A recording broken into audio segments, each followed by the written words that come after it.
Saudara-saudari yang terkasih,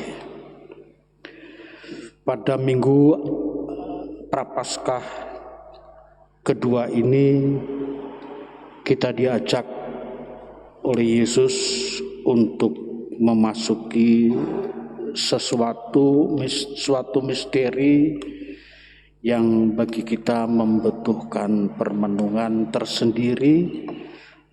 Dan kalau kita kaitkan dengan masa Prapaskah, masa puasa kita sungguh menjadi sesuatu permenungan yang menarik. Saya sebagai ilustrasi, saya punya pengalaman cerita lah, bukan pengalaman. Saya waktu SMA pernah pergi ke sebuah gunung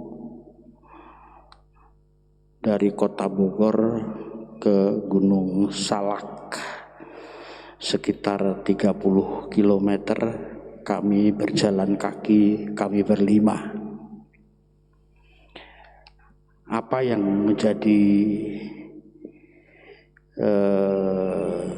dorongan kami untuk jalan kaki dan camping di Gunung Salak itu? Ya banyak cerita sana sini, tapi harus dibuktikan apa ceritanya.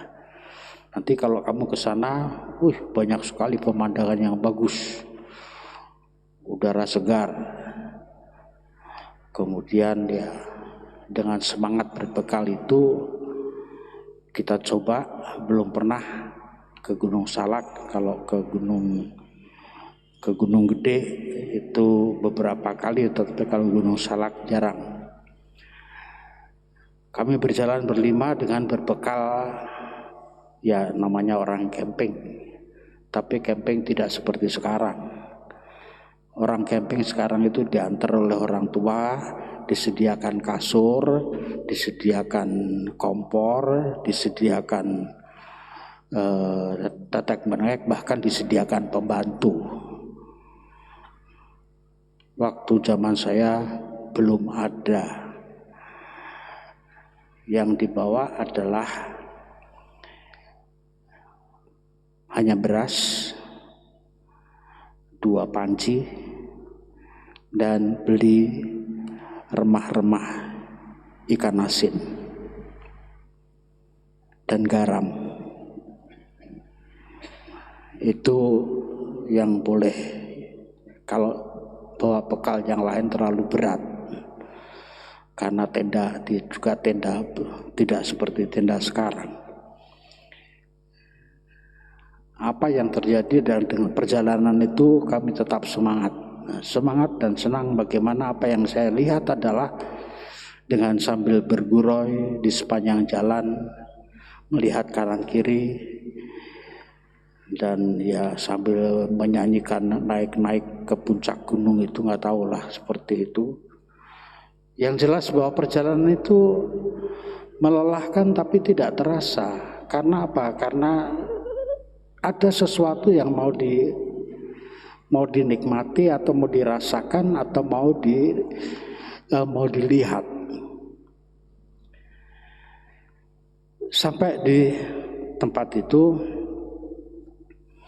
ya kami lapar, itu biasa.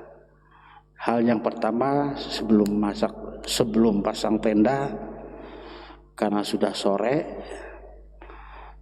masak nasi yang masih terpaksa setengah matang, ya dimakan. Namun betapa, walaupun hanya dengan remah-remah ikan asin, karena yang paling murah, nggak punya uang kami, belinya ya beli remah-remah ikan asin yang paling enak. Apapun yang kami makan, entah ikan asin, entah nasi yang belum terlalu matang, tapi tetap saja bahwa itu ada sesuatu yang membuat kami senang, bahagia. Enak ya tinggal di sini ya. Suatu pengalaman yang hanya sederhana saja, tetapi yang jelas bahwa pengalaman itu membuat kami ada sesuatu yang baru yang rupanya boleh kami nikmati di luar, senang tinggal di situ dan melupakan semua perjalanan yang jauh, jalan kaki 30 kilo itu lumayan. Dan setelah kami makan seadanya, baru mendirikan tenda dan langsung terkapar tidur. Itu hari pertama, dan hari-hari selanjutnya sungguh sesuatu yang menyenangkan pada waktu itu.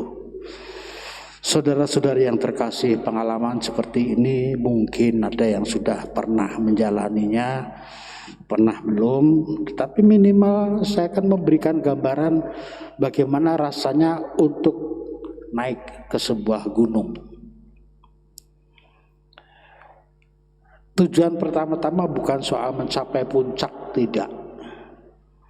Bahwa di tempat itu ada sesuatu yang baru, sesuatu yang indah, sesuatu yang nyaman, sesuatu yang memberikan kesejukan, memberikan suatu rasa ya betah. Mungkin banyak orang merasakan, iya ya, kalau kita rame-rame datang ke sana dan seterusnya, di sana udaranya segar, enak dan seterusnya. Memang betul. Tetapi kalau semuanya itu hanya dilaksanakan atau dilakukan dengan secara gampang dan segala macamnya, biasanya perasaan itu juga dengan sendirinya akan lenyap begitu saja cepat. Saya dari refleksi itu, apa yang dikatakan dalam Injil hari ini, Yesus mengajak para murid naik ke sebuah bukit, sebuah gunung, nggak tahu, mungkin gunungnya tinggi atau rendah, saya tidak tahu persisnya. Di mana di situ Yesus bertemu dengan Musa dan Elia, dua tokoh perjanjian lama. Dua tokoh perjanjian lama, di mana dalam pembicaraan itu dikatakan tentang kepergian Yesus ke Yerusalem.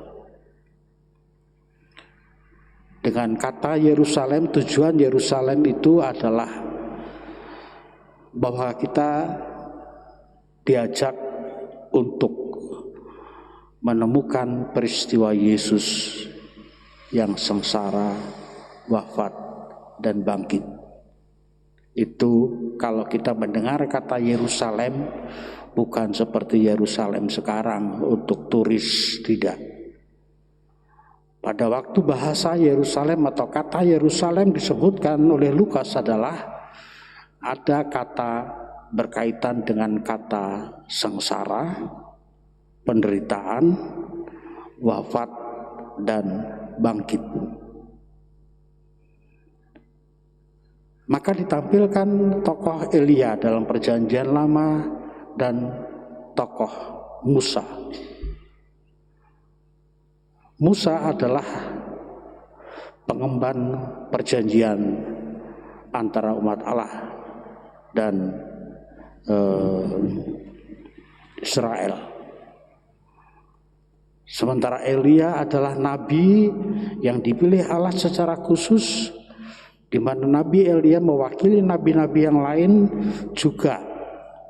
Mereka semua adalah tokoh yang menjalankan tugasnya dari tempat perutusannya pergi ke Yerusalem. Dan apa yang dialami oleh Elia adalah penderitaan, wafat di Yerusalem. Semua nabi mati di Yerusalem. Nah, gambaran ini juga sebenarnya tidak dimengerti oleh tiga murid tadi, apalagi Petrus yang mengungkapkannya. Tuhan begitu nyaman di sini, enak, membahagiakan. melihat kemuliaan Yesus bersama 3 orang atau 3 tokoh ini, 2 tokoh ini. Suatu perasaan ungkapan yang memberikan kenyamanan, kebahagiaan, dan bahkan bukan hanya itu saja, suatu kemuliaan. Dikatakan oleh Lukas, Yesus menampakkan kemuliaannya. Gambaran ini mau menunjukkan bagaimana Yesus ditampilkan sebagai janji Allah kepada manusia. Kalau manusia mau mengikuti Allah, mereka semua akan mengalami seperti itu. Kita pun demikian. Kalau kita mau mengikuti Yesus secara dengan kesetiaan, dengan konsekuen, dengan komitmen yang diajarkannya, maka kita akan mengalami apa itu yang disebut dengan kemuliaan dan kebahagiaan. Maka di dalam perjalanan itu memang tidak dijelaskan secara eksplisit, tetapi secara implisit bagaimana Yesus dan 3 muridnya berjalan ke atas gunung yang tinggi, disebutnya gunung yang tinggi. Kalau orang berjalan ke gunung yang tinggi ya pasti membutuhkan tenaga, membutuhkan persiapan, membutuhkan komitmen yang kuat, dan meninggalkan segala keinginan, segala nafsu, segala harapan-harapan yang lain kecuali satu, sampai di atas bukit atau di atas gunung. Walaupun mungkin banyak kesusahan, terjal, naik turun di tempat-tempat yang tertentu, itu harus dilalui, bukan naik gunung yang mulus-mulus, itu tidak. Adalah suatu tantangan tersendiri, apalagi dengan tenaga yang ada, pokoknya saya harus mencapai di atas. Suatu kekuatan, suatu kehendak yang mengesampingkan sesuatu yang lain, hanya tujuannya adalah mau menikmati sesuatu yang indah. Maka harapan itu adalah suatu harapan yang ditawarkan Yesus kepada para murid, yang ditawarkan Yesus kepada kita. Kalau orang mau konsekuen, mau setia, maka gambaran kemuliaan Yesus itulah yang diberikan kepada manusia. Saudara-saudari yang terkasih, iman, harapan, dan kasih adalah 3 tonggak yang kita terima di dalam gereja Katolik. Bahwa iman, harapan, dan cinta kasih adalah suatu kesatuan yang tidak dipisahkan satu sama lain. Di mana orang mempunyai pengharapan, maka segala sesuatu yang dilakukan hanya melulu untuk menjalankan perintah Allah, kesetiaan dan kasih Allah yang terus-menerus diwujudkan. Dan harapan itulah yang menjadi suatu pemicu kita untuk bahwa setelah perjalanan ini kita akan memperoleh sesuatu yang membahagiakan, sesuatu yang menggembirakan, suatu kenyamanan hidup bersama Yesus. Maka kalau saya kaitkan dengan masa puasa ini, bahwa dalam masa puasa ini adalah suatu perjalanan di mana kita diajak untuk mengesampingkan segala keinginan-keinginan yang terlalu mengganggu kita dalam perjalanan kita menuju Tuhan. Banyak hal yang biasanya selalu kita pikirkan dan kadang-kadang juga mengganggu. Dan pada masa puasa ini kita diajak lebih memfokuskan diri pada hal-hal khusus, terutama di dalam hal kerohanian, di mana kita hidup untuk memperbaharui diri dan untuk memperbaharui janji kita kepada Tuhan. Keraguan-keraguan yang ada seperti Abraham, bahwa dijanjikan keturunanmu akan seperti pasir dari sungai Efrat sampai Mesir.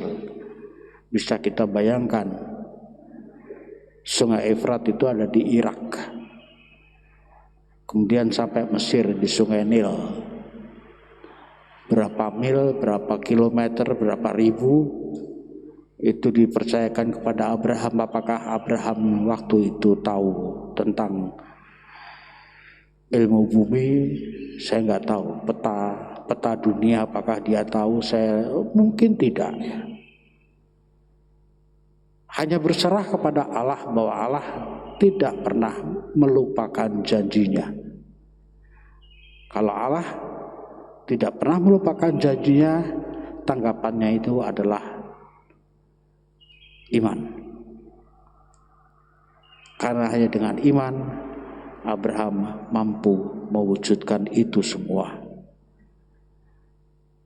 Marilah kita pun bersikap seperti Abraham, mau tetap setia, mau berjuang, kendati berat, tetapi kita mencoba dan mencoba. Usaha itulah sebenarnya yang mewujudkan pengharapan kita. Untuk mewujudkan pengharapan itu, dan yang dengan iman kita yakin dan percaya bahwa keselamatan itu ditawarkan bagi kita semua. Keselamatan yang nyata, bukan keselamatan yang imajinatif, yang fiktif, tidak, tetapi keselamatan yang sungguh. Yesus mengalaminya sendiri di hadapan para murid. Semoga kita mampu untuk menangkap kehendak Allah ini di dalam hidup kita.